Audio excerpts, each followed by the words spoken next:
पास मसला पूछने के लिए कुछ लोग आ गए तो 4-5 साल का बच्चा भी था जिसके वालिद ने गुस्से में अपनी बीवी को 3 तलाकें दी थी। तो छोटा सा बच्चा, कपड़े भी फटे पुराने, और हालत बता रही थी कि गरीबी है। तो जब मैंने मसला बताया कि 3 तलाकें हो गई हैं तो वापस जाने लगे, तो बच्चा मुझसे कहता है, देहाती आदमी तो कहने लगा, मौलवी साहब मेरी अम्मा ते नानी कहनी असन पूछ के आई आप कि हुण असीं लहदा ही रहना है। तो उस बच्चे की नौनिहाल की वो कैफियत देखी तो मैं रो पड़ा। मैंने कहा यार, ये बच्चा बेचारा माँ बाप के होते हुए ये यतीमों जैसी ज़िंदगी गुजारेगा क्योंकि बाप ने तलाक दे दी। किस तरह मसाइल नहीं बताए लोगों को, तालीम से आगाही नहीं किया।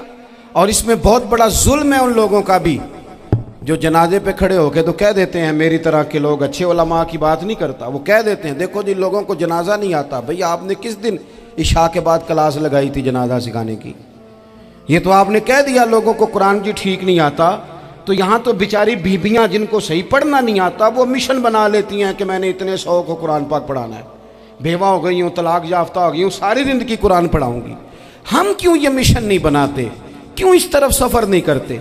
एक तो दीनी मालूमात में, दीनी उलूम में अपने आप को लगाएं और ज़ौक़ पैदा करें कि जो चीज़ें मुझे नहीं आती मैंने वो सीखनी है, जो मामलात मुझे नहीं आते मैंने उनकी तरफ सफ़र करना है। एक तो अपना ये मिजाज बनाएं। और जब आप दीनी उलूम सीखते हैं तो पता है कौन सा मंज़र कायम होता है? मंज़र वो बनता है कि हज़रत अबू हुरैरा भी दीन सीखा करते थे, हज़रत अब्दुल्ला इब्ने उमर भी असहाबे सुफ़ा में रहा करते थे, हज़रत अनस बिन मालिक भी रहा करते थे। और ऐसा मंज़र बनता है कि हज़रत सैयदा खदीजतुल कुबरा रज़ी अल्लाह तआला अन्हा फरमाती हैं, सैयदा फातिमा हुजूर की गोद में बैठी होती थी और नबी पाक से बातें पूछती थी और हुजूर उन्हें बता रहे होते थे। सैयदा आयशा हुजूर से दीन की बातें पूछती। चौथा हिस्सा हमारी फ़िक़्ह के उसूल हज़रत फातिमा की, हज़रत आयशा सिद्दीक़ा की मरवियात पर मबनी है। अगर हमारी बच्चियां छोड़ दें डाइजेस्ट पढ़ना, छोड़ दें इधर उधर की मूवी देखना और वो किताब व सुन्नत पर आ जाएं, तो बहुत सारे मसाइल ऐसे हैं जो उलझने से पहले ही सुलझे हुए हों। दीनी तालीम का मिजाज और ज़ौक़। और दूसरी आयत करीमा मैंने तिलावत की, अल्लाह करीम ने कुरान मजीद में फरमाया, या अय्युहल्लज़ीना आमनू कू अनफुसकुम व अहलीकुम नारा, ऐ ईमान वालों खुद भी दोज़ख की आग से बचो और अपने घर वालों को भी बचाओ। ओ वालिद, वो माँ जो बच्चों को भूख से बचाने के लिए मेहनत करती है, उनको मायूसी से बहुत सारे माँ बाप ऐसे होते हैं जिनके पास कपड़े लेने के पैसे नहीं होते ईद पे। क्यों? अजान शुरू होगी जी, अजान सुने जी। अजीज़ भाई, जिस तरह हम अपने बच्चों को देखें, बहुत सारे माँ बाप के पास गुंजाइश नहीं होती, लेकिन इस नीयत से कि बच्चों के दिल टूट जाएंगे, ईद पे कैसे गुजारा करेंगे, मुश्किल से भी कपड़े ख़रीद के देते। इस तरह हम अपने बच्चों को भूख से, प्यास से, मायूसी से बचाते हैं।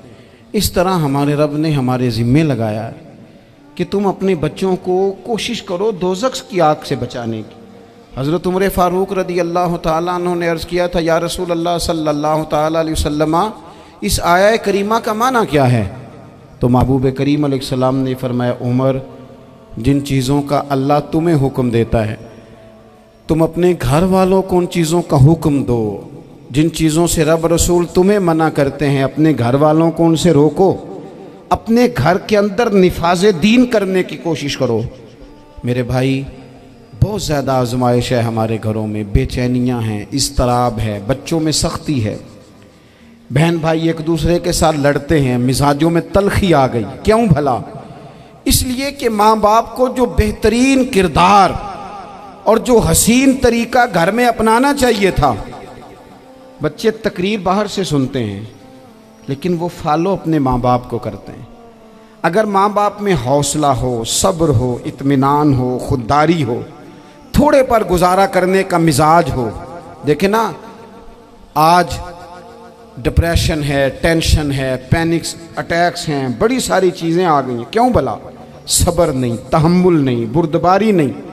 आजमाए। एक दिन एक बच्चा मेरे पास आ गया मदरसे का और आके वो रोने लगा। मेरे घर वाले कहने लगे खाना छोड़ दें, पहले इसकी बात सुन ले। मैंने कहा पुत्र क्या हुआ, किसी ने मारा है किसी उस्ताद ने? कहने लगे नहीं हजरत, घर फ़ोन किया था तो मेरी अम्मा और अब्बा की लड़ाई हो रही है। बच्चा कांप रहा है, टांगे कांप रही। मैंने कहा क्या हो क्या गया तुम्हें पुत्र, लड़ाई हो रही है तो घरों में हो ही जाती है। कहने लगे नहीं आपको पता नहीं, वो बड़ा सख्त लड़ते हैं। मेरे वालिद जब मेरी वालदा को मारने के लिए आगे बढ़ते हैं तो हम सारे चार पहियों के नीचे छुप जाते हैं, हमें खौफ आता है।